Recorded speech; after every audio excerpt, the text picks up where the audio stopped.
It's okay. We like laughter. Yeah, no, it's infectious, in fact. Exactly. Yes, exactly, Tim. Thank you. Welcome to Fast Money. It's been a tale of two very different second halves in the big box world. Shares of Walmart and Costco diverging sharply since July. And Chris here thinks the trend will last into the new year. So let's go off the charts. What are you seeing here? Well, I think importantly, let's remember where we are on the calendar. It's December. Winners tend to be rewarded in December, and Walmart has certainly been the winner in this space. I mean, remember, it took 8 or 9 months for this ultimately to break up through that 110 level. It was resistance. It finally did it just a couple weeks ago. I think it's too early to back away from this. I'm a buyer of any pullback kind of into the 106, 108 range. I think 130 is ultimately where this is going. And if you juxtapose it against its friend Costco, two very, very different charts here. And I mean, Costco's been in this topping formation really for the better part of the last 18 months.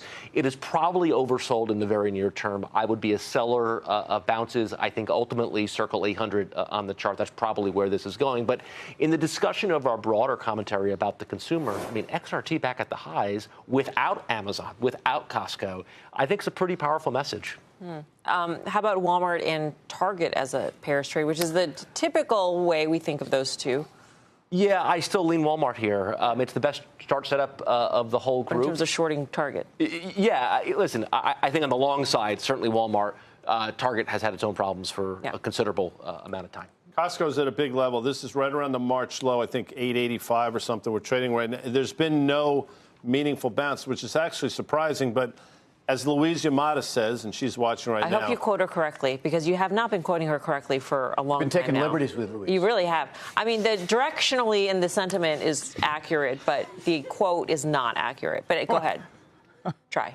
The longer the base, the higher in outer space. Okay. And there's no outer, just space. It's just space. Well, we've been in outer space. We're about to be in outer space, but the base has been in Walmart for the last 3 years. And I don't take liberties with Louise Yamada. I take umbrage with that statement, but I don't take liberties. Melissa, back to you. Just there's no outer, it's just space. But anyway. Well, to support Chris's chart work, which is always great, I think you have a case where you can look at the revenue story in Walmart, and you can definitely look at the renewal rates in terms of even their Walmart Plus and put it up there with Costco, but actually take the revenue growth and put it well past Costco, which is why I think if all were equal on valuations, you definitely want to buy Walmart. So I'm long Walmart. I haven't owned Costco in years. That's been probably not a good thing. But I'm very happy owning Walmart. As I said, I think you're going to get some opportunities with Walmart if you haven't bought it here, even though Chris likes, maybe even this breakout after 6 months of sitting around.